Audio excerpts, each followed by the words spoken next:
Hey everybody, before we get started, I just want to remind you this episode is brought to you by our patrons like Got Comics, Qua, Jeremy Vasquez, Kylie Den, Nestor Flores, Sodasan0424, and Video Gamer 75. If you like what we do and want to see us do more, consider supporting us on Patreon. You can get access to episodes early and lots of other goodies, and we're going to help us out. Thanks for your support, everybody.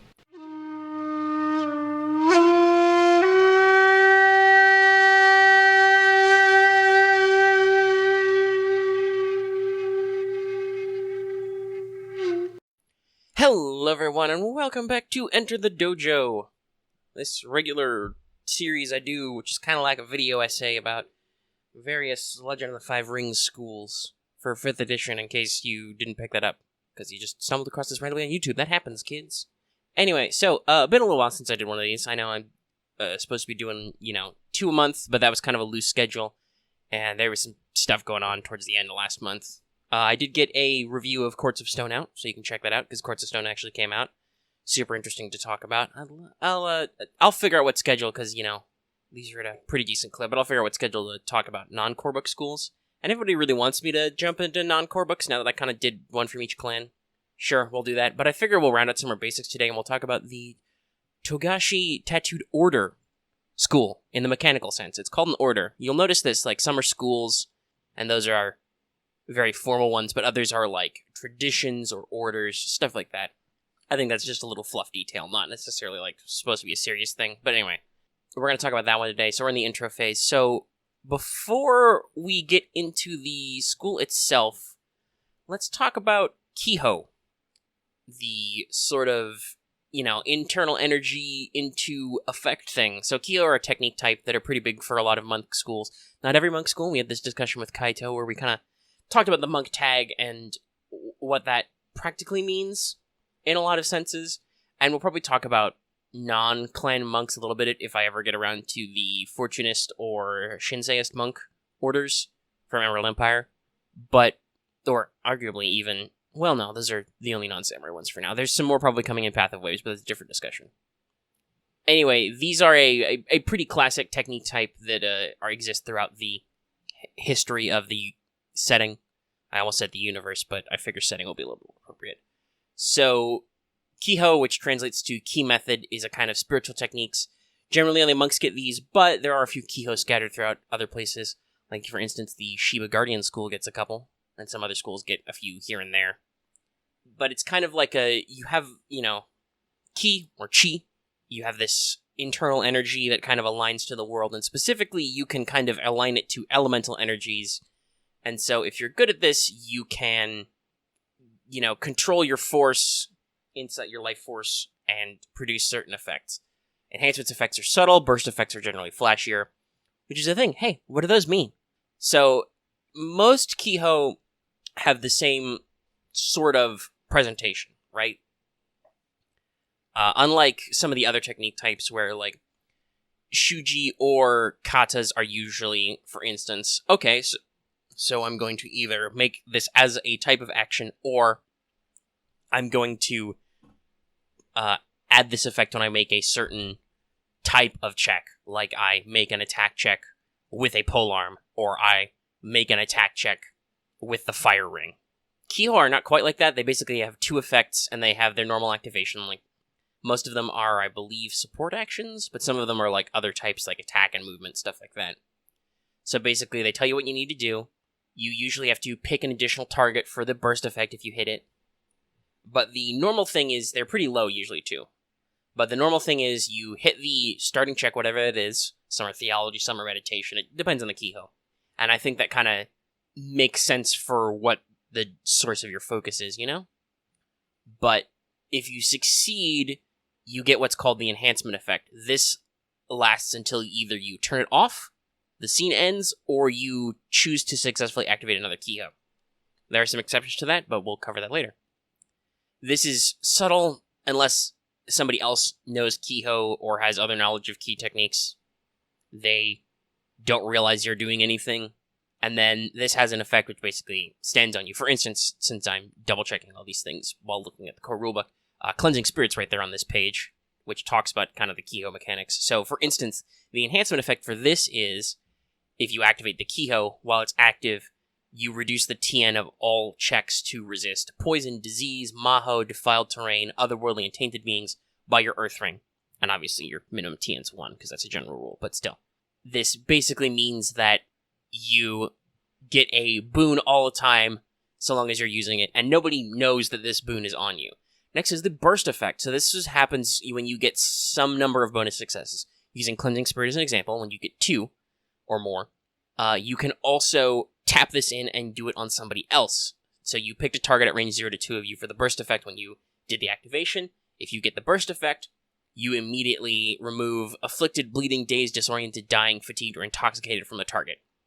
So you kind of understand now how the mechanics of Kiho works. Usually you do something like Cleansing Spirit or Earth Needs No Eyes, and you're like, boom, I've got an effect. And then they usually tack on a secondary effect on a target that you picked when you make an activation, just in case you get a burst effect. And sometimes you'll be aiming for the burst effect, like sometimes you'll be like, oh, my teammate is dying, I need to tap Cleansing Spirit and hope for 2 bonus successes. Which is why usually you see that the TNs for these are low, and also there are usually a lot of monk-based school abilities, which tend to give you bonus successes. Though there's also, I think there's a certain aspect, you only see it with Kiho so far, except maybe importuning invocations, which comes up in a couple of schools. But there are also some slight focus in Kiho abilities as to, basically, you have the ability to do Kiho without needing to have learned the techniques. Basically, the Togashi Tattooed Order can do that. You can get free Kiho, and we'll discuss that whole growth part in a minute. Or the Togashi Chronicler, which is new in Courts of Stone, lets you just do Kiho that you qualify for even if you don't know them by doing a social check in certain circumstances. And yeah, that's all. That's a whole thing. You should read Courts of Stone and listen to my review for how that works. If we dissect that school, that'll probably be a long time later, because I gotta be honest, that one confuses me from a fluff standpoint. Mechanics make a sense, some sort of sense. The fluff stuff seems to me to be a little like it's coming at it from 2 angles. Anyway, doesn't matter. We're here to talk about Tattooed Order, the first Togashi school. And again, I should point out, when I say school, I mean the mechanical sense of school. While there is certainly some level of schooling, I'm sure, if you climb up to the High House of Light and are like, okay, I'm a Togashi now, that doesn't necessarily mean that there are formal dojos and stuff, though I'm sure there is some form of formal teaching from, enlightened masters and stuff. But we mean school in the mechanical sense, okay? Anyway, so we've covered Kiho. The other thing to know about Kiho is that there is all 5 elements of Kiho. Right now, there's no rules really for handling void magic. We can presume that will come later, because Ishika and shadow magic is kind of a big deal in the fluff. Like, it's a major theme going on with some parts of the narrative right now, if you're not up on your fictions. But it's not handled at all in the core book. I don't think it's even really mentioned. It's mostly in, backdrop fluff. But Kiho covers all 5 elements immediately. So, let's go ahead and jump into talking about the Togashi school, and we can kind of use that as a jumping off point for further discussion. Alright, so here is the actual Togashi Tattooed Order slide. Yes, this is a slideshow when I build assets. So this has the Pure Monk tag. You're just a monk. That means that, theoretically, you will be dealing with spiritual stuff in some sort. Like, I don't know, maybe your weird mountain man champion sends you on a weird ambiguous quest where you gotta solve some problems and you have no idea what it is until you stumble dick first into it. Who knows? It's definitely not an example or anything. But yeah, so you're a pure monk tagged school.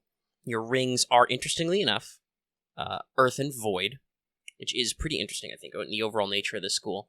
Now, as a monk school, and as a pure monk school, because you get quite a few techniques, and we'll discuss, you might not think you do, but we'll discuss that when we get down to the school ability. To kind of make up for this, you only get 4 skills. Not the full 5 that courtier and bushi, and also that usually means, artisan, shinobi, etc. get. But also not quite as few as Shugenja schools usually do, because they tend to get a lot of techniques. But you can pick 4. They're pretty basic from the list. You can pick from martial arts, 2 forms, unarmed or melee. You can pick fitness, meditation, survival, or theology. So out of those 4, I would say that the most sensible is unarmed, because you're a kung fu monk. Meditation and theology then are usually core skills for Kihos. And also, I mean, meditation just makes sense. I guess because, I mean, you could argue that Togashi monks are tattooed monks are born, but they really are more made. You make a choice to seek enlightenment and go to the High House of Light, and they just accept you if you pass, kind of thing. You know, there's a lot of mystery and self-discovery involved, so it could theoretically be that you're not good at meditation, but that's one of their core things. One of the things they do line around is meditation. But after unarmed meditation and theology, then it's just like, do you want to be okay with a staff? You can pick up melee. Are you more of the outdoorsy, go outsidesy type? Survival, maybe. Fitness is just a good one in general, and you live in mountains. And honestly, the pick and 4 hurts you a little bit, but there are quite a few schools which are like that, which is like, okay, so your core character concept really wants like 100% meditation and theology. But also, all of these could make a lot of sense for you. Your honor's only 40. You're not extra low, but you're not super high either. You're a weird monk man. Honor's not really your deal. You're more concerned with enlightenment. So, your techniques available are Kiho, rituals, and shuji. That's right, you get full shuji access, and you get full extra rituals like 99% of schools do. But you don't get kata, you get Kiho. So you're going to do lots of Kihoing. This is important to remember for later, and you can freely buy any Kiho you need whenever you need it. Now, speaking of Kiho, you can pick one of several as a starter. So you can pick Earthen Fist, Earth Needs No Eyes, Flame Fist, Ki Protection, and Water Fist. Is all listed in my document? Yeah. I don't know why no Air Fist. Maybe it's because Air Fist is kind of... Well, it's a little intense to start with, maybe. In case you don't know, Air Fist is the one that lets you treat the range of your punches and kicks as equal to your Air Ring. So, it basically, even if you only have Air 1, like if that's how your starting build was, you could go for, range 1 punches as opposed to range 0.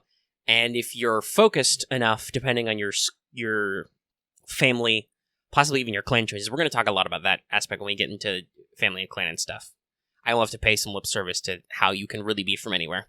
But depending on your, standing out and those kind of choices, you could also easily be Air 3 and be like, whoa, I can punch you from far away. So, yeah, I don't know. Maybe that's why they don't. But you can just pick it up as one of your starters for the other thing, or just buy it with 3 XP immediately. Anyway, this really, I think, depends on where your rings are and what kind of character you think you are. So, Earthen Fist, Flame Fist, and Water Fist are pretty basic. I explained Air Fist, so I'll explain those really quick too. Earth Fist enhancement ability is your base damage is improved by your Earth Ring, and your physical resistance is improved by 1. So that's a pretty basic Kiho. It makes your punches and kicks better, improves your physical resistance. If your Earth Ring will minimum be 2 for picking this school, so that's pretty good. And could be as high as 3, and could go as high as 5 later. Now, if you get super late, you're going to pick up way too late as a sword, which we'll talk about later, I'm sure. But still, it's a pretty decent one. And the burst effect is that the target takes damage equal to your Earth Ring and might fall prone. The Air Fist burst, by the way, is air ring and get pushed. Flame Fist is basically the same as Earth Fist in general, but it's deadliness instead of damage, and it becomes supernatural type damage, so that can bypass a lot of armor. And then they take damage equal to your Fire Ring or Dazed. And then Water Fist is a little weird. So when you do this, you can choose a character who shares a surface with you for the burst effect. It's a little weird. The enhancement effect, though, is you ignore physical resistance up to 2 times your Water Ring, and you can spend a void point to perform an unarmed punch or kick through a solid surface as long as they're touching it, as long as you're both touching it. And they're at a range between 0 and a number equal to your Water Ring. It's really freaky, but yeah, basically, you can do, kick through the ground and weird dumb stuff like that. Mostly it's the penetration. And then the burst effect is just the target takes damage equal to your Water Ring. So all of these are good to enhance your base damage, but they all do different things. And arguably, because they're all rank 1 Kihos and you have free Kiho access, you'll probably want to pick up all of your fists, depending on where your rings are sorted out. I would advise the one you want to pick, if you want to pick a fist, is probably pick it based on what your best ring is. because they all do different things. Earthen Fist improves your raw damage, which may compensate for high armor or other resistances, and it improves your physical resistance. Flame Fist, on the other hand, means that you can actually do some serious hurt and ignore physical resistance, but not supernatural resistance. Water Fist is just, you can ignore resistance. You can ignore a lot of resistance. Like, if your water ring is, 3 to start, which presumably you are a water ring build if you picked it, you will be able to ignore most forms of armor and just punch guy. And also, you can punch them from far away, which is kind of the Air Fist thing. So, all of these are legit choices if you are building a very punchy monk. But you might not be. You might be building a supporty type monk. So Earth Needs No Eyes is basically your Toph. Let's not mince words, your Toph. You can see the earth vibrations. While it's active, you can see a number of rage bands in any direction equal to your Earth Ring. Your vigilance is increased by your Earth Ring. Which is important, by the way, for lots of passive stuff, too. Like, you might want to do this in, intrigues and stuff to just be like, woo, vigilance. So, that's a very fun technique to have for utility's sake. Like I said, if you're gonna be a character who is engaging more in social scenarios, well, obviously there's another school now that would make more sense, maybe, but still, you will still get some use out of this for the vigilance bump and the, general awareness and stuff. And then Key Protection is a water rank 1, which if you succeed while it's active, you can remove 2 fatigue instead of 1 when you Calming Breath, and then after you perform an action, you can spend a void point to remove fatigue equal to your ranks in medicine from another character. And then you can heal. Basically, you can key heal with its burst effect. This is also another good support one, but medicine's not one of your core skills, so I would say picking it as your starting technique is very dependent on stuff outside your school build. So, not that it's not a bad idea to pick up, especially if you are doing a more supportive build, but again, maybe not as your starting technique. And then you do get one Shuji for sure. You get primo access to the special custom Dragon Shuji, which is Lord Togashi's Insight. So this is a weird one, but basically once per game session, you make a meditation check. If you succeed, you, old Grandpappy Togashi calls you on the party line and gives you a hint. And it says the GM should furnish this, by the way. You don't need to make up your own hint. The GM gives you a hint. The hint's not a full answer, but should help you move forward towards a solution or formulate a plan of action. And then you can reduce the TN by your school rank if you spend a void op. This is, I think, even more so than the Kiho, the core attribute of the Togashi family and school. You guys just sit and meditate, and sometimes you get visions of the future or cryptic hints or whatever, and you're like, this is what we should do. So I would say for fluff reasons, do this as much as possible. Do it at least once a game session, because that's as often as you can do it, and just be like, okie dokie, I'm gonna figure out. Don't know what to do, not sure of what your problem is. By the way, this isn't a downtime action, it's just an action, it's not typed. Which might be cause for concern, but also might be just so that there's no weird whatever out of there.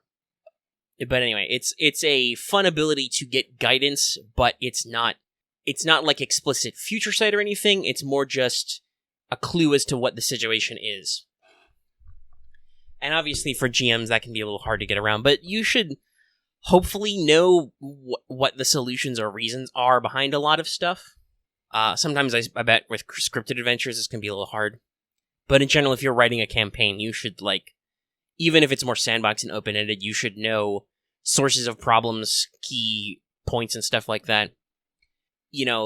Say somebody's been kidnapped. Togashi's Insight should not be like, the kidnappers are here, explicitly, but maybe should be like, maybe you see a vision of the group that kidnapped them so you can track them down, something identifying them.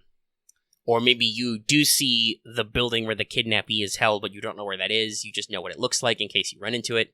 Or, maybe you find the person you need to ask why this victim would be kidnapped in the first place, that kind of stuff. It can be a little bit of a pain in the butt, which is why I'm sure it's only once per game session, but still. Very handy, and I think it's one of the things you should lean into no matter what sort of character you're building as a monk. I know you want to be punch-fu, but you are Togashi. You're supposed to also be weird and mysticky. Okay, here's the big one. The school ability, Blood of the Kami. You have one mystical tattoo that empowers your Kiho and gain more as your school rank increases. When you make a check to activate a Kiho linked to one of your tattoos, if you succeed, add additional bonus successes equal to your school rank. See what I mean about the bonus successes being a monk theme? So you select a natural motif for your first tattoo and choose one Kiho for which you meet the prerequisites that are linked to that tattoo. If you have not learned it, you learn the Kiho without paying its EXP cost. You cannot choose the same Kiho multiple times this way. Each time your skill rank increases, you gain one additional tattoo. So, some thoughts and things there. So this is a big deal. This is your core ability. 1, every time your skill rank increases and starting a character creation, you get a free Kiho. Now, obviously this pluses and minuses, okay? So you're not spending XP, so your skill rank doesn't advance. I think that's a pretty fair judgment call. And as a guy who's planning to GM this, mostly be a GM at least for this. I won't say GM this a lot, but mostly be a GM for this system, not the other way around. I would say that because you don't pay, it specifically says you don't pay the EXP cost, you're not spending EXP, your skill rank doesn't advance. So that's a thing to consider. 3 XP isn't a big deal, but still. But on the other hand, it's instant learning. You don't have to qualify for anything. And my personal opinion is that if you have special access to it through your curriculum, like if your curriculum says that you can ignore prerequisites to take a Kiho, I would lean towards you can with Blood of the Kami for that rank. Like, for instance, at rank 1, you can buy Way of the Earthquake early. If you can learn things for free at that special thing, you technically qualify for it, I would say. But this is very much a judgment call. This is very much me saying that. So make sure to check with your GM before you go quoting that as canon. I don't think that's explicitly spelled out anywhere. Check with your GM or check with FFG. Anyway, this is kind of their foundational ability, like I said. It gives you a whole bunch of free Kiho. You get 6, because, when you complete rank 5, you go to rank 6, which is your mastery ability. I assume that counts as a literal rank. So you get, that would give you, I don't know, okay. Math for the high-level thing, like complete builds, maybe not, but you get a lot. And obviously, you may not go all the way to rank 6 in every campaign. There's that. But you will probably get several of these for free, and when you activate the linked Kiho, you get bonus successes. So there's 2 ways I think you can use this. The first is free Kihos, like we said. You can just be like, okay, here I am, level 1. So I want to take Earth Fist as my starting one, but I really like Earth Needs No Eyes, and I want to succeed on it a lot, so I'm going to take that as linked to one of my tattoos. Boom. You've got it for free, no need to pay EXP cost. Or it could be any of the others, like maybe you want Cleansing Spirit. You're like, shoot, we're going to be fighting a lot of spooky Shadowlands type stuff or something. Or Maho. Or whatever. Or Otherworldly, too. That's under Cleansing Spirit, which we mentioned earlier as an example. I'll pick that up as a tattoo. So that's one of the fundamental ways, is just as you advance in rank, free Kihos instantaneously with a bonus effect. The other is, oh hey, I really like using Key Protection, or Earth Fist, or whatever. I like being able to easily trigger those burst abilities. I'm going to buff a Kiho I already bought that I decide I like and give it bonus successes. This is not necessarily EXP efficient, but like I said, remember that means that if you're getting it for free, you're not spending EXP, thus it doesn't count towards your rank advancement. So, it's okay. It's not a loss. It's just different levels of efficiency. And obviously, yes, you're supposed to describe what each tattoo is, because that's a big deal, and kind of like what the motifs are for it.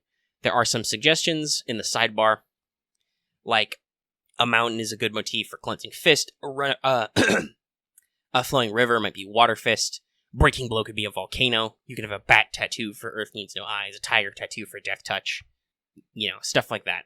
And this is the primary way dragon special tattoos are represented, as just like, I know some people are kind of cut up because they don't get discrete effects. I'm kind of curious if they'll add that in as like a little bonus thing you can spend EXP on, like bonds or patterns or whatever.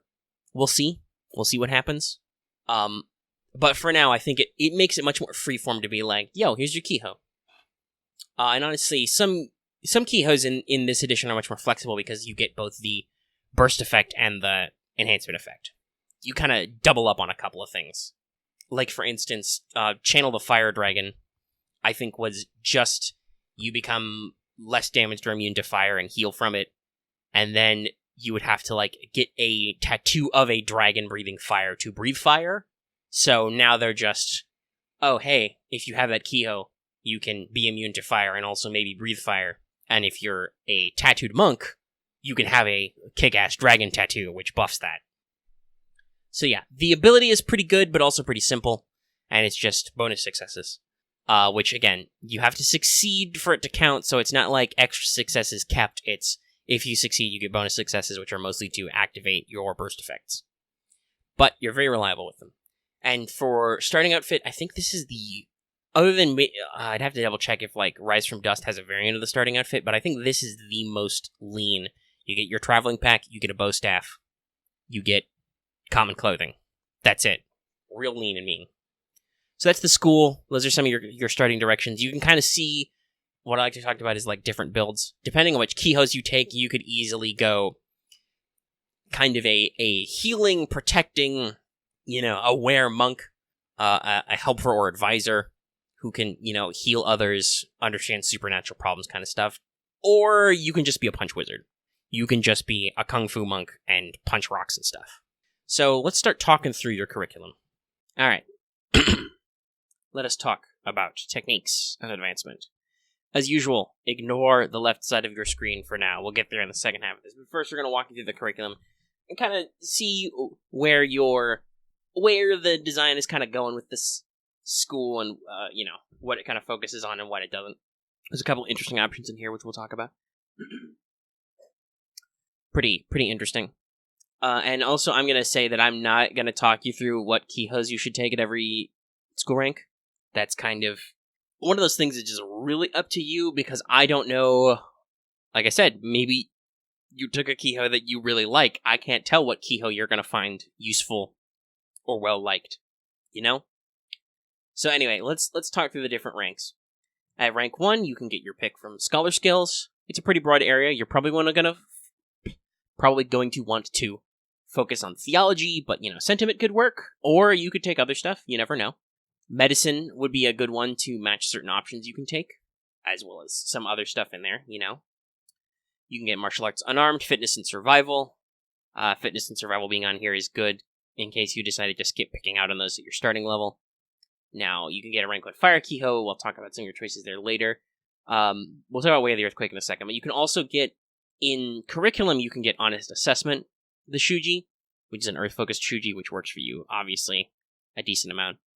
And also, I think kind of fits the feel of this school. Honest Assessment is that you can associate the weaknesses of a character, and if you succeed, you pick one of their disadvantages, and it doesn't apply for the scene. So this makes sense for the Togashi monks, just in general, but also, like I said, it helps build that supportive build, which is a thing you can very much do using Kiho and some Shuji choices.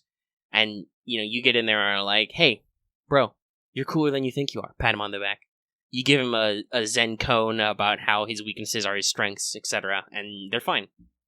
It's really thematically appropriate, and it's a good way for you to contribute in social scenes, because you don't get a lot of social skills going down the list.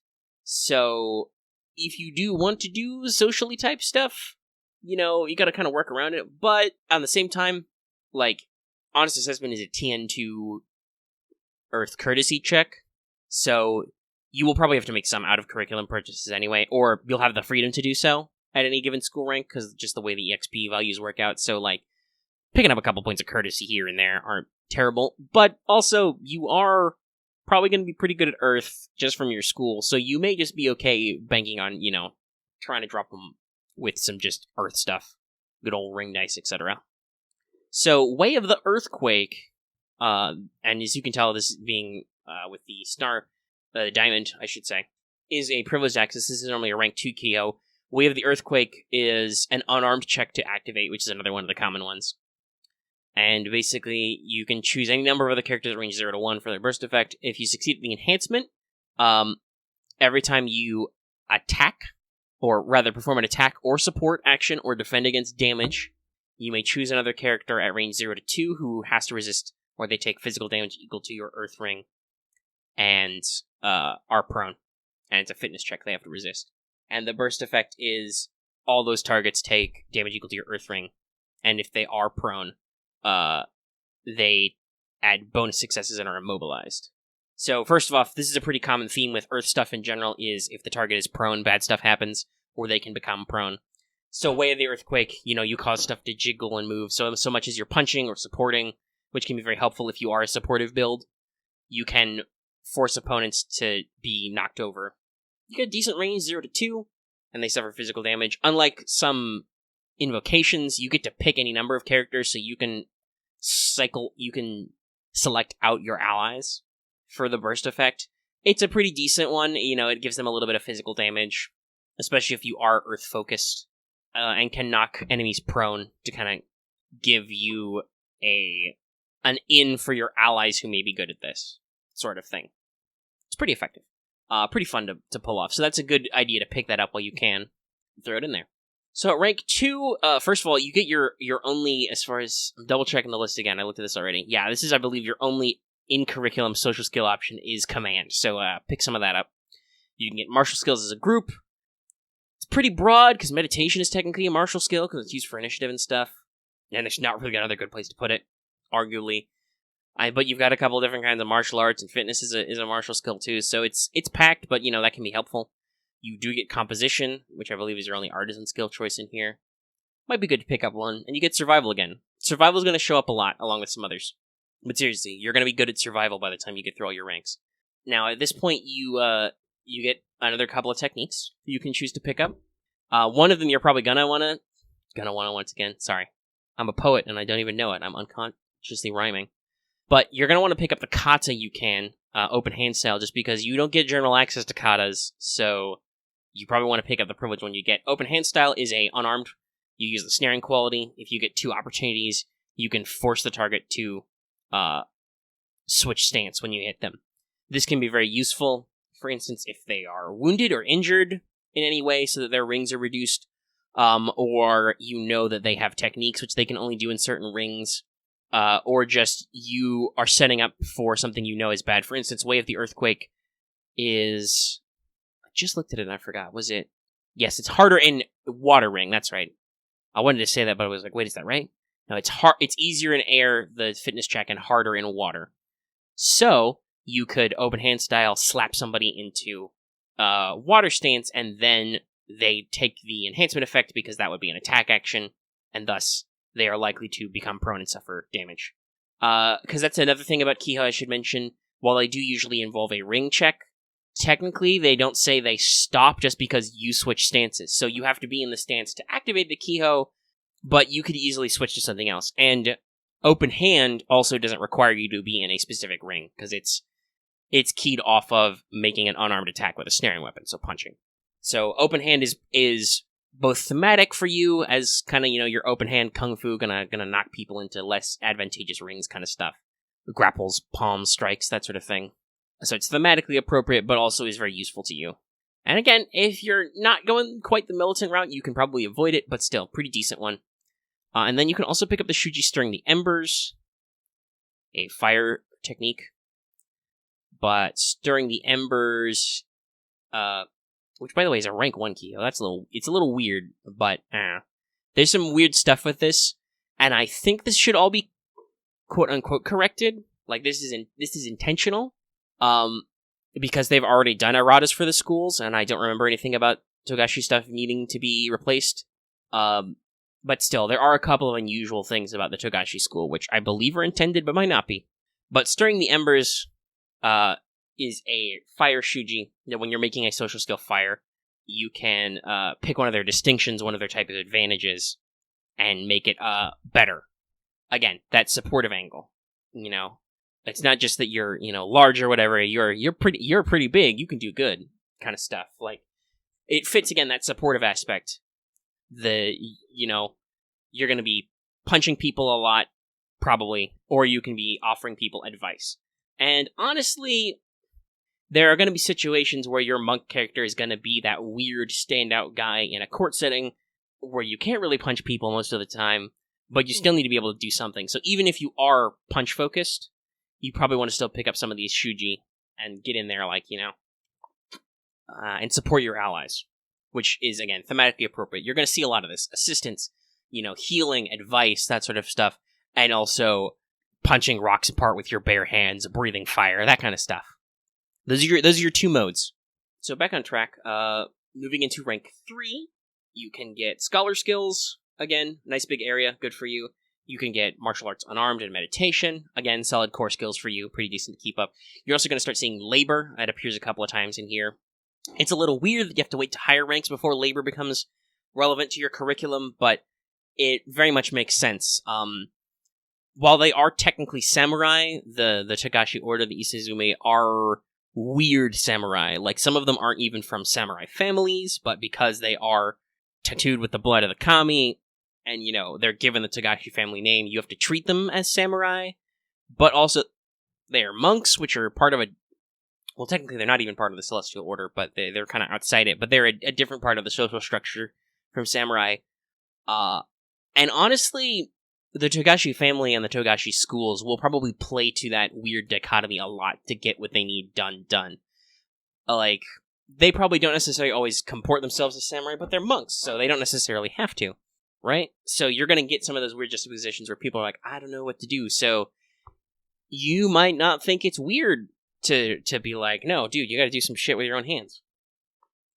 Sorry, I'm a little dry, so you're gonna hear me take a couple of drinky drinks from my bottle of water here. But yeah, so labor comes up a couple of times. It's not a terrible skill to have, you know, it's kind of a thing I could see you expected to do is to pitch in and do a little work yourself. You are a monk, after all, even if you are technically of a samurai family, you know, since we talk about that dichotomy. You can pick up some air Kiho. So, here's two big ones. First of all arts are one. This is a pretty good Void Shuji, which is basically, as a support action, you make a martial games or performance check to absorb information and learn about stuff. And basically, if you succeed, you immediately figure out how to wield a weapon, play the game, instrument, whatever. Don't apply any kind of TN increases, and can work based on a ring. So you choose a ring, reduce, etc. It's very helpful, and it makes, again, a lot of sense for your character, no matter what sort of build you're going, because it also applies to weapons, to just be like, you can have that moment, that flash of insight, and be like, I understand this game perfectly, I understand this song or dance perfectly, or I learned it perfectly, or I've been watching you handle this weapon for like 5 seconds, and I know how to do it. It's a little weird, and it's very on point for your kind of enlightened, slightly spooky monk character to pick up. So I think that's a good one, regardless of your build type, because like I said, you can apply it to weapons. And then there's Death Touch. So this is a big one, because Death Touch is a little weird. So Death Touch is normally a rank 4 Void Kiho, which you have to do a martial arts unarmed Void check. If you succeed, the Kiho activates while the Kiho is active. When you perform a punch or kick, the target can't defend against the damage unless you deal a Void point. Now, normally, until you get to a higher level of Togashi where you can double up on Kihos, because that's, spoilers, that's your mastery ability, is you can double Kiho. We'll talk about the mechanics of that later. Which means you could, like, combo in Flame Fist to increase your deadliness, or Wave the Edge's Sword to increase your deadliness, which kind of makes sense because they're both Void. You aren't going to be doing a lot of damage with your punches and kicks, right? This is much more effective for, say, the Mirumoto monk school, the Taoist Blade, or Taoist Blade, technically. I know, that confuses me a lot. I don't know why, but I have trouble with the reading of the T and remembering that should be a D. Why don't we just transliterate it as a D? I don't know. Transliteration is weird. Anyway, those guys can do it with edged weapons, so you can be like, hey, Death Touch Katana. Well, one-handed with swords. Or is it any one-handed weapon? That's a discussion for a different time. Basically, you can one-hand a katana and Death Touch with it, which is a way bigger deal than punching or kicking. However, the burst effect thing, which is why I err on the idea that even if you get primo access, you can pick it up for your rank. Otherwise, you'd have to wait till the next rank after you've already learned it to pick it. Or just save it and not learn it at all. Anyway, there's a lot of good things here. But the burst effect is you need 3 or more bonus successes, which, hey, you're rank 3 when you can access this. Funny how that works.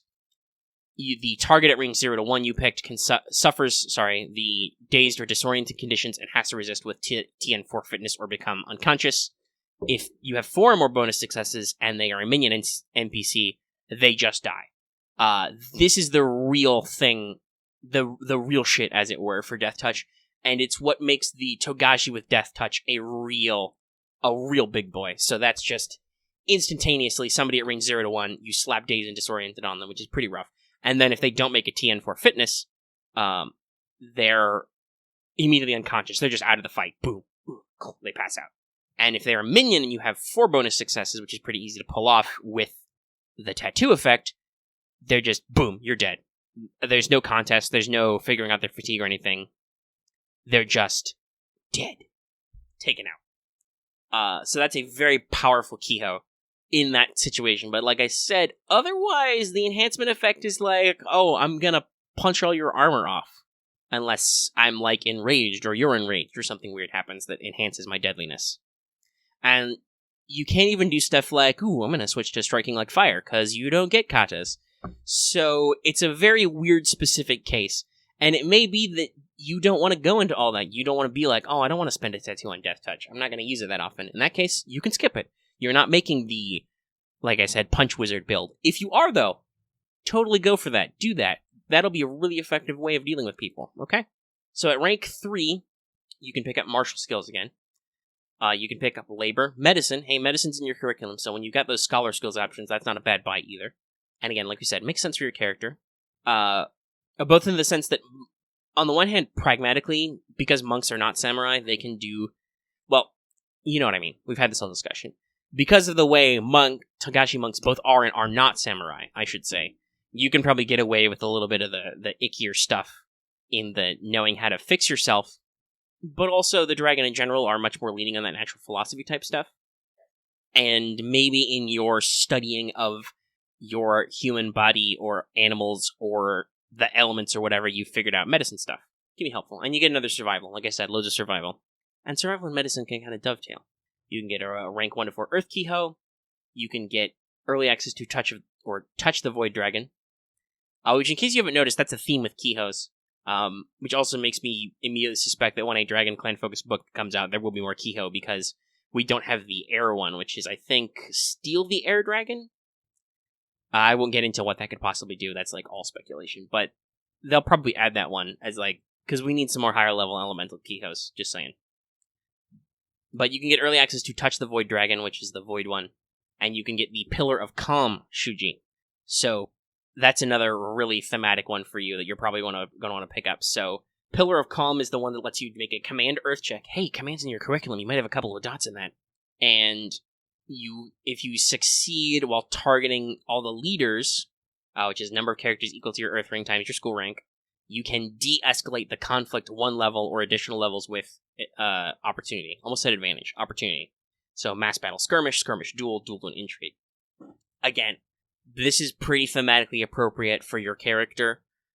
It can work if you're combat-oriented, because it can be like, hey, I will not allow you to beat up all these people. Let's just you and me fight, kind of thing.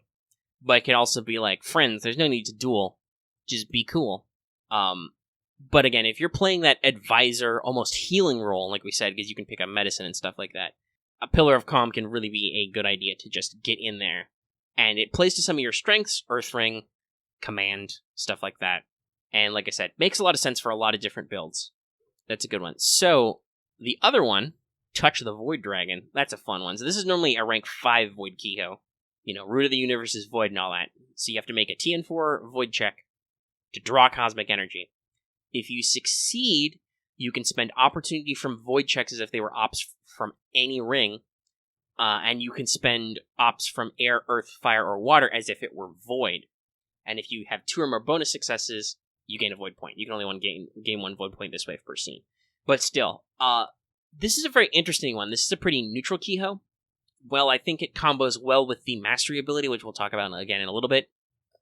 Just in general, this gives you an extra void point usually. It's only 2 or more bonus successes. Like, okay, TN4 Void's a little up there, but definitely you can hope for that bonus success effect. And who knows, like I said, maybe you like it a lot and you want to spend a tattoo on it to always get that void point. But just in general, it's a utility ability. It's, okay, I want to be in void, but I want to be able to, like, apply other stuff. This can combo with Death Touch if you're doubling up, because then you can use opportunities to increase criticals, stuff like that. Because I think that's a generic... Is that a generic fire one? Like, only once... Whatever. And as the game improves and gets more examples of opportunity, this can be just more utility in more places. Because, like I said, you can camp in Void and just be like, okay, I'm gonna look at this situation from, like, all angles, my super enlightened form, and just be like, You know what would really benefit this intrigue if I spent some water ops here or some fire ops here? And I believe this also would combo with certain techniques. So if you have like a Shuji, which is like, spend a couple opportunity from water to do blah blah blah, you can be like, touch the Void Dragon, I can spend water opportunities. It's really helpful, and its help only grows as the game grows and as your technique selection grows, because you get more opportunities you can spend on. And because you don't get general katas, I don't think it's very, combat broken for you as a Togashi tattooed monk. So it's a pretty good one that I think most can benefit from. Though again, unless you're doing certain wombo combo builds, maybe you don't want to focus on it if you're more combative. But even so. I just realized in my version, but I'll have fixed it by the time it gets to you, but in my version of the box, I just realized I made a goof and I printed Touch the Void Dragon on here, even though it's already printed. I caught it. But yeah, so Touch the Void Dragon is a very utility, flexible, and I think showcases A, a lot of what the methodology for the Void element is, but also B, just kind of showcases your fluidity. It's good for your mindset. So rank 5, you can get Scholar skills again. Really hammering that home, guys. You can get Meditation, Martial Arts Unarmed, and Survival. That's basically your core skills right there. Scholar skills, Meditation, Martial Arts, Survival. I'm not necessarily sure what you're supposed to be doing with all this Survival. Like, on the one hand, I can totally see combined with Fitness, because you get a lot of martial skills and Fitness on its own. You can just be like, yo, I'm roughing it in the woods. I'm a monk, a wandering monkman. I don't need your comforts of home. I can sleep outside. I can find food on my own. You could combo it with medicine to be like, hey, I'm just going to find some herbal medicine. You could combo it with animal handling, which I think you could do some interesting stuff with. There is that art of the one Togashi guy talking to like a fox or something, which is used on a card that I don't remember, but it's also used to illustrate, I assume, the animal bond passion. So you could do stuff like that. But it's very open-ended if you want to build that outdoorsier type. But again, I don't necessarily know how much of your key skill it would be. It could just be that you're like, hey, I'm a Togashi. I'm of the Dragon Clan. I've studied in the mountains. I understand the natural world in ways that most samurai are too busy to notice, kind of stuff. But meditation is definitely on point. Unarmed is definitely on point, and there's a lot of scholar skills you can get in there. Again, theology makes a lot of sense because it's to activate some Kihos, and it kind of makes sense for you to be knowledgeable about religion stuff. And also, sentiment could be good, medicine could be good. You see a decent amount of medicine in your curriculum elsewhere. So, here's the weird one. You get 2 technique groups in this, which is one of the few cases. I think this might be the only school that does it, but some title curriculums do this. We'll talk about that when we get to the thing. So, it's a little weird. I kind of think they could rearrange this, but also it would lose something. Like, at the moment, there's only one other rank 1 to 5 Void Kiho that makes sense, but they could add more later. Like, that's the other thing. Steal the Air Dragon isn't in, Void Fist isn't in either, though it does have a card in the LCG, so I'm sure they will add a Kiho for Void Fist. But still, it's like, that would probably be lower ranked.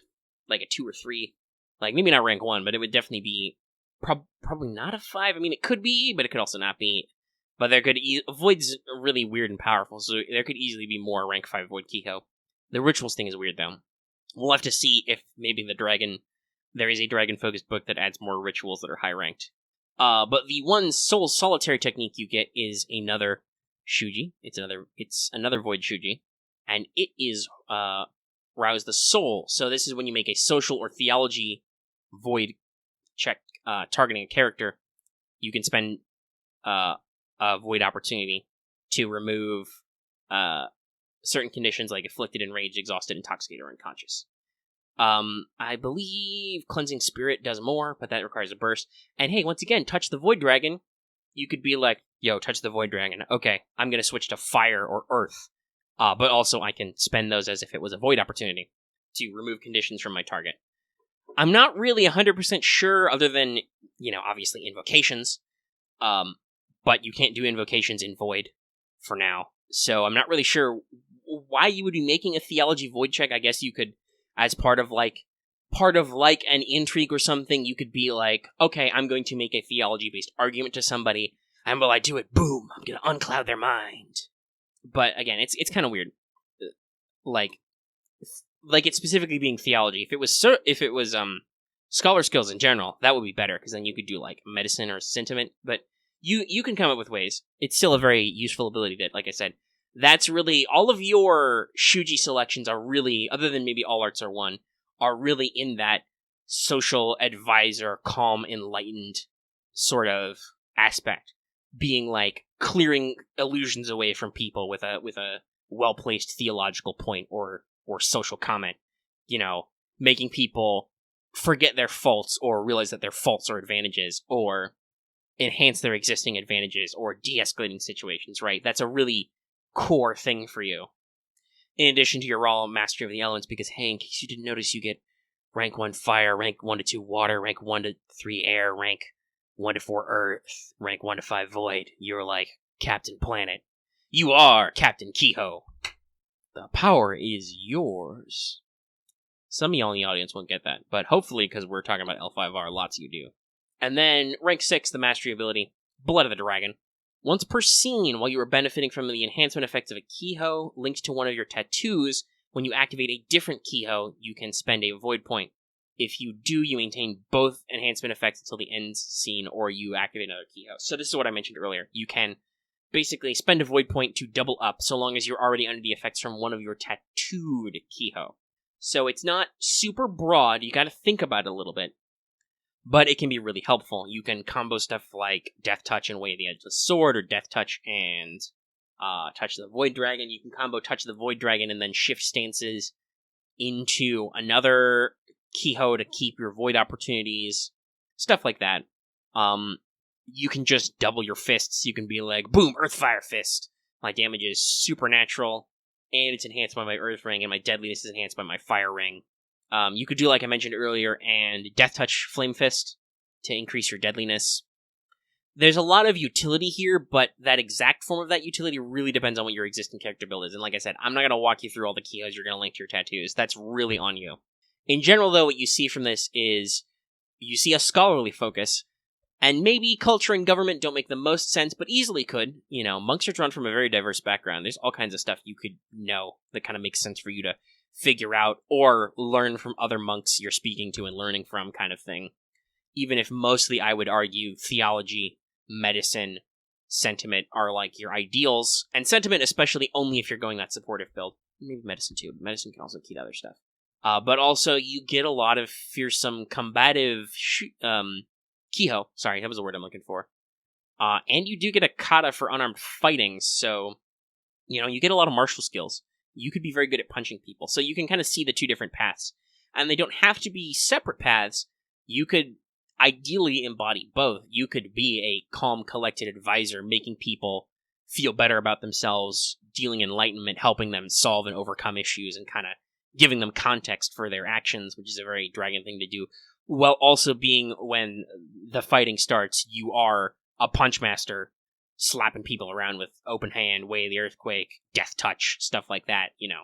You can try and do both, or you could lean into one more than the other. They both work as options. That's something I like to reiterate, is that there are definitely a lot of different ways you can take this school, and this school functions as both perfectly well. And as a purely monk-tagged school, that should really be what you're expected to do. Like, you should be expected to handle situations that could be slightly social, but definitely are of a spiritual bent. So you will be tasked with spiritual advice, with spiritual guidance, with solving spiritual problems. You will not necessarily be intended to have to do punch stuff, because that's not your duty, but you can totally do really good at that. So, let's run through some technique recommendations. You have a lot of these options. You can pick up one of every element, as you can see. And then you got a 1 to 5 ritual in there, which is just really weird, but whatever. Stuff's weird sometimes. Anyhow, so, interestingly enough, your first category is rank 1 Fire Kiho. Now, there are a few of these. So, you could already have picked up Flame Fist, so it's off the recommendation list, but you could also pick it up now if you wanted. But that's a rank 1. The other ones are, at this level, are Breaking Blow and Body of an Anvil, so either of those work.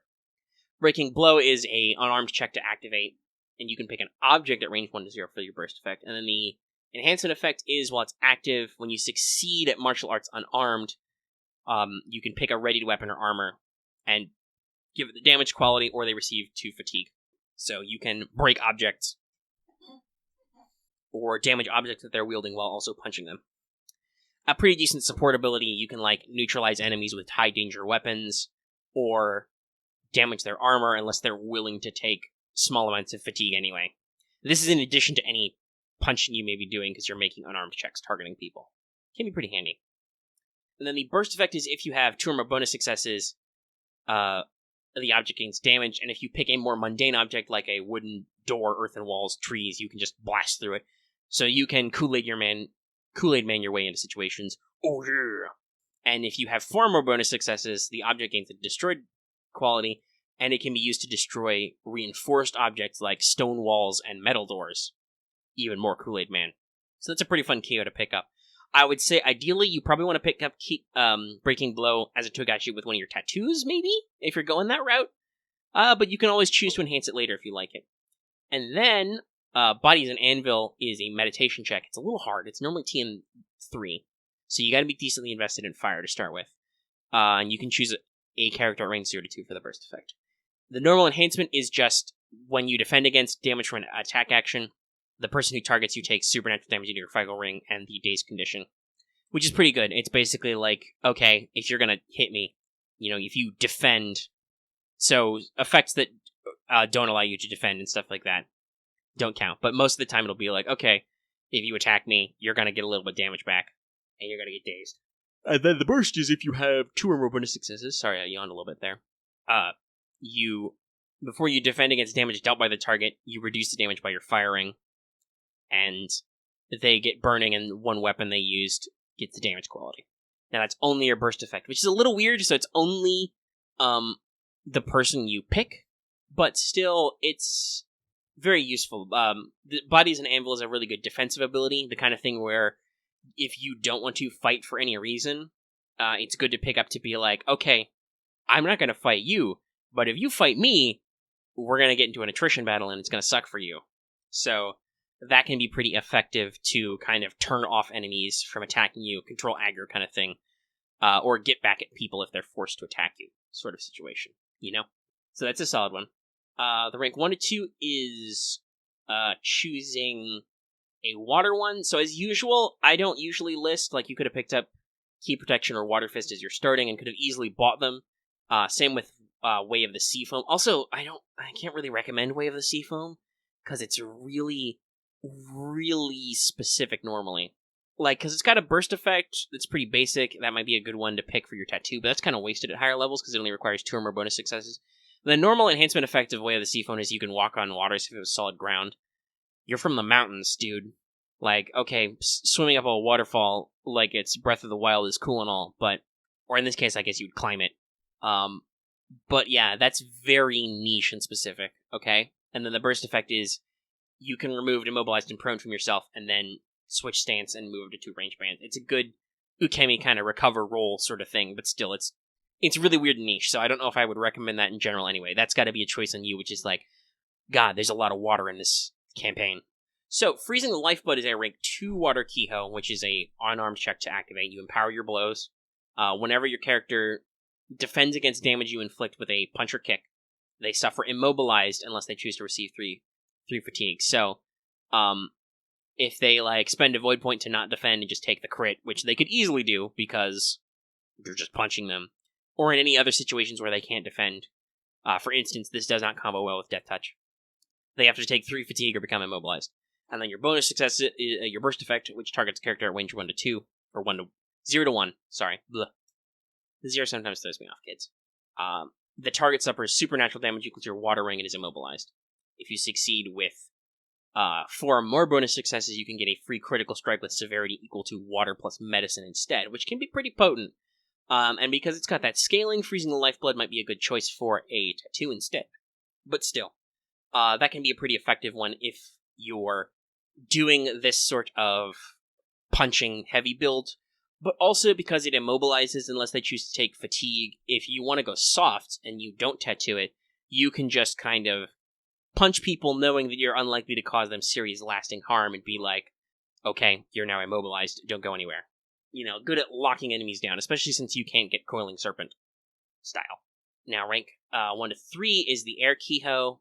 So again, mostly leaving off lower rank stuff. If you really wanted, you could already have picked up Air Fist, which we talked about before. You could have picked up the Great Silence, which is a really good utility Kiho, which increases targets TNs from you. It's good if you're building that social build, but again, if you were going to do that, you should have picked that up 2 ranks ago. Riding the Clouds is fun, but again, that's rank 2. That's a good alternate. That basically lets you increase your range band movement and stuff. But Way of the Willow is another really good choice here, and again, hey, if, a book comes out and Steel the Air Dragon is part of that, this would probably be a good slot for it, but we'll see if that happens. So keep in mind, these are technically dated by the fact that when they come out, these are just kind of analysis and recommendations as of the moment. If at some point somebody really wants me to revisit a video, I can, but for now, Way of the Willow, rank 3. This is a meditation air check. If you succeed while it's active, when a character performs an attack action targeting you, you reduce any damage you suffer by 2 for each exploding success they have. It's kind of, the idea is that you kind of bend with the wind and go back and forth. So, when people attack you, if they get big exploding hits, you roll with the punch and actually take less damage. And if you have 2 or more bonus successes, you reduce the TN of attacks targeting you by your ranks and you increase, I should say, the checks of attacks targeting you by your meditation until the beginning of your next turn. So it's a pretty good defensive ability. Again, similar to Anvil, this works out really good if you are trying to not necessarily have to beat up people, but be more like, whoa, don't touch me, bro. So that can be pretty fun to use. Probably not worth a tattoo, because again, it's only got the bonus, the single bonus success effect. It doesn't really go anywhere. And it's good, but you're already just in air stance, so I think this rank will really improve as the game expands. So the next one is Earth. Well, guess what? At the moment, there's no rank 4 Earth Kihos. So the one I recommend to you then, in that case, is, since you could already get Way of the Earthquake, and you could have picked up Earth Needs Wise, Cleansing Spirit, and Earthen Fist, all of which are pretty good. We've discussed all those before. Grasp the Earth Dragon. So this is a TN2 meditation tech. You shield yourself from harm. Enhancement effect is, while it's active, you reduce the severity of critical strikes you suffer from physical sources by your Earth Ring. That's very handy. And also, if somebody performs an attack against you, you can spend a void point to cause them to suffer fatigue equal to your ranks in fitness. Basically, you're filled with the strength of the earth, and maybe even rocks are like flowing around you, or the rocks stick to you like scales. It's pretty fun. And then, if you have 3 or more bonus successes, reduce all physical damage you suffer to 1. After a character deals physical damage to you, they are prone. This effect persists until the end of your next turn. It's only TN2 for a rank 3, so that's probably pretty good to pull off. You could combo with a tattoo, or you might not. This is, again, a pretty fun one for just resilience. Just like your crits don't matter to me, I'm just going to keep rolling with your punches. I'm going to reduce damage I suffer to 1 and knock people prone if you get the burst effect. And if you choose, you can spend a void point to be like, no, take some fatigue. That was a bad idea for you to hit me. All in all, a very well-rounded one that works for any type of build. But again, like I said, you can see what I'm talking about, right? Like, stuff like, Breaking Blow, even Freezing the Lifeblood, and some of the other ones you can get in curriculum, like Death Touch, Earthquake. Those are really focused on hitting an enemy hard, debuffing them. But also you've got a lot of these interesting defensive abilities, Grasp the Earth Dragon, Way of the Willow, etc. And yes, technically you could have picked up Grasp the Earth Dragon before this level, but then you don't get your in-curriculum XP, so maybe you choose not to. I don't know. And so, once again, at the moment, there's only one choice that really makes sense, though if you, for some reason, if you missed Touch the Void Dragon, that also counts. But Way of the Edge of the Sword, which is a super fun one, so I want to talk about it anyway. This is a TN3 meditation check to empower your unarmed blows or improvised weapons, and you've got a range 0 to 1 as a burst effect. While it's active, you treat the base damage and deadliness of your unarmed profile and your improvised weapons as being equal to your ranks in martial arts unarmed plus your void ring. So by the time you get here to rank 5, that's probably 10. Additionally, they count as having durable and razor edged. And then, it was any number of characters at range 0 to 1. Sorry, I'm trying not to linger too much on the rules because you can just read them.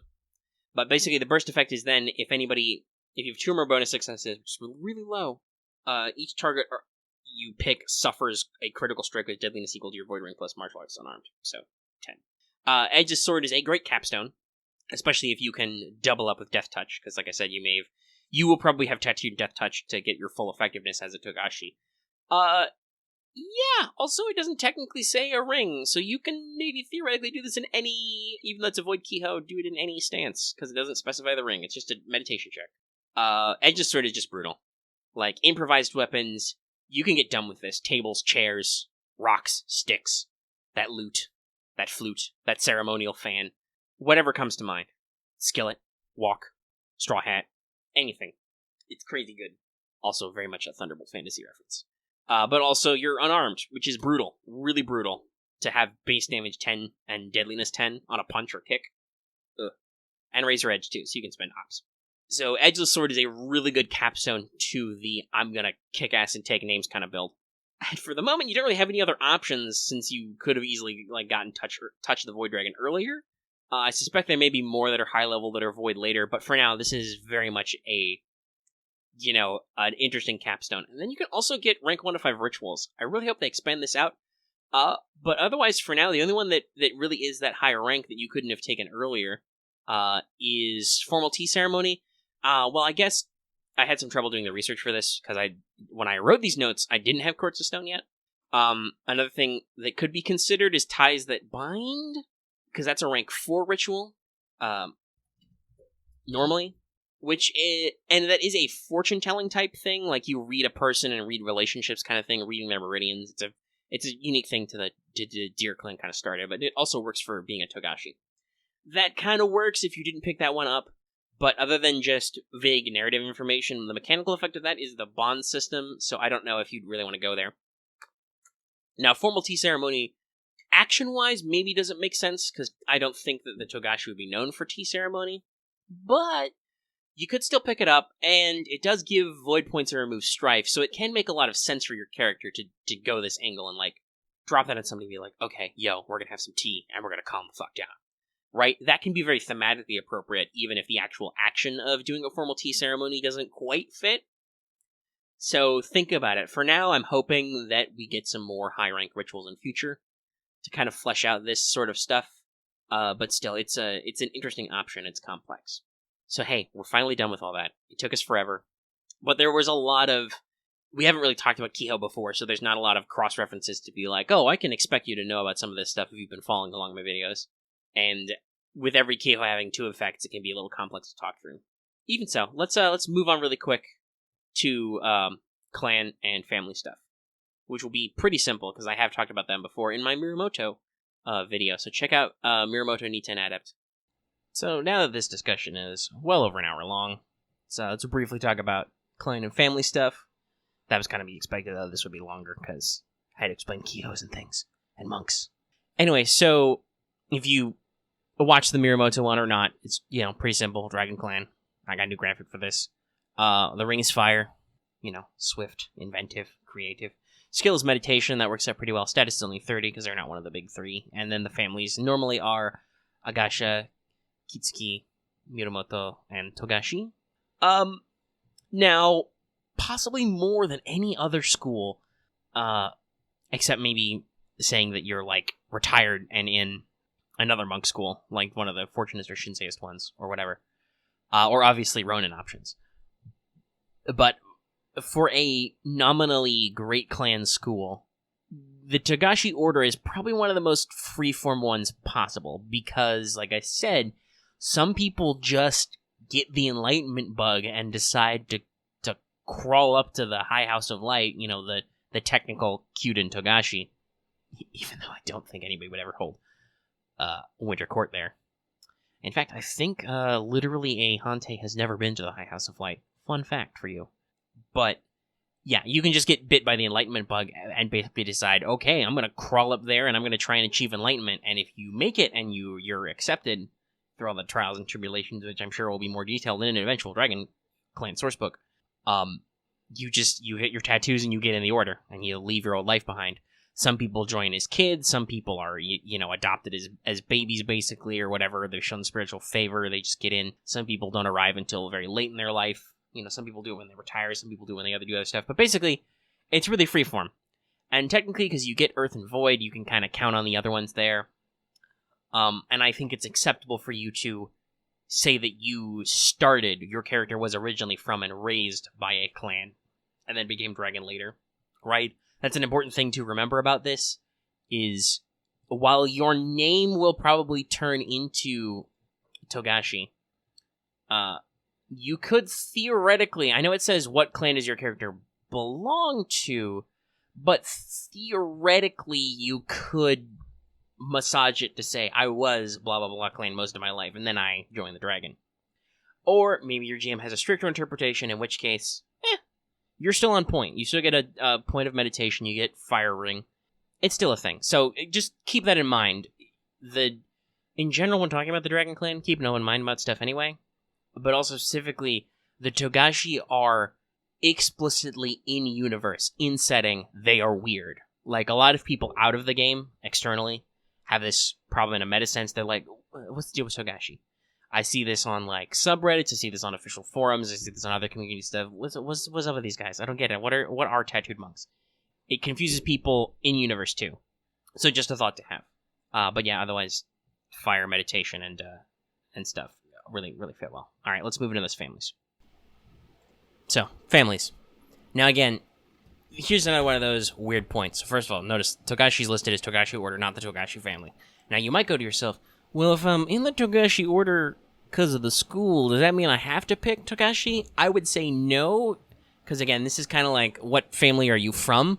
You may have been brought up by the Togashi Order, you may have been in there a long time, and yes, technically, if you are part of the Order, your character's family name should be Togashi, but again, I think there's a little bit of flexibility. If you were an Isawa, and then you, say, married into the Yakoto, you would still, for character creation, pick Isawa and go through all that in your school and blah blah blah, but you would write your character's name as Akoto blah blah blah.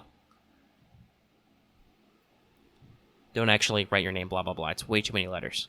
But anyway, I would say the same is true for the Togashi Order. If you were raised by them, you came at them at a particular formative age, whatever, you can pick the order. And we can start at the back end and say that that gives you Earth or Void, thus ensuring that one of those is 3, right?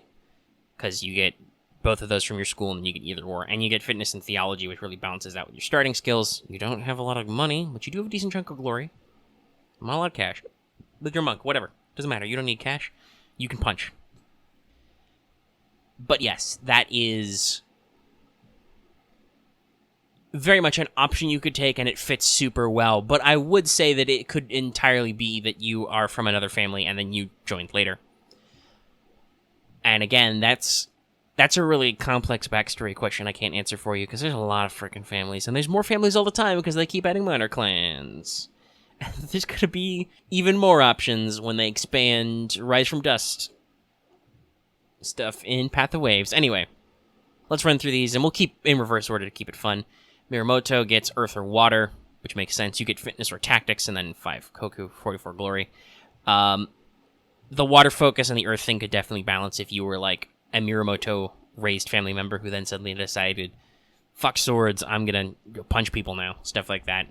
Kitsuki's Air or Water, which, while Water is one of your starting Kiho options, is not necessarily on point, and you do get Government and Sentiment. The skills don't intrinsically mesh, but you could still make the build work. You know, and it could show you being a little more grounded to start with your Sentiment and Government, and then you became more enlightened later. It's a very interesting choice, but one that doesn't necessarily, like I said, mesh well. And then Agasha is Fire or Void in Medicine and Smithing. Smithing, not necessarily on point. The only artisan skill that shows up in the Togashi curriculum, if you'll recall, is Composition. But Fire and Void do both match, and Medicine also really matches, so that could easily work out, and then you get a lowered glory. I guess because people don't think about the Agasha. That's a weird one. I don't know. They're Shugenja. They're a Shugenja family. Should they have higher glory? Anyway. We're here. That's the families. Again, don't want to keep you too long in an already long video, and we've already discussed these families kind of at depth. And that's it. We're done. We got through all that. So I hope you enjoyed that little romp. The Togashi school is both interesting because of it really is one of the premier Kiho schools because of its school ability to get free Kiho and do Kiho better. They do have a very interesting build archetype where you can be a complete baller in combat, be a real boss with punching, but also you can completely go a supportive route and be like, yo, I'm going to help people out and talk to them and be enlightened and spread wisdom and stuff, right? Like, both of these are perfectly valid build options that work for you and could even be the same character. Like, they're not... The curriculum isn't so diverse that if you push too hard in either direction, you'll, like, rot out of level or whatever. Both are equally valid and kind of mesh well a little bit. That's what a lot of people kind of see when they meet these monks. And we got to talk about Kihos, which was the first. So next time, probably talk about... I think I said the next one, because I did... No, I didn't do Asawa yet. Did I? No. Yes, but no? Or did I? I think I might have. I don't know. It's been a long time since I did... Well, not a long time, but it's been a while since I did one of these, so I'm, like, forgetting what I did when. Now I gotta look at my backlog. I gotta look it up. Sorry to drag this out even more, because it's super long.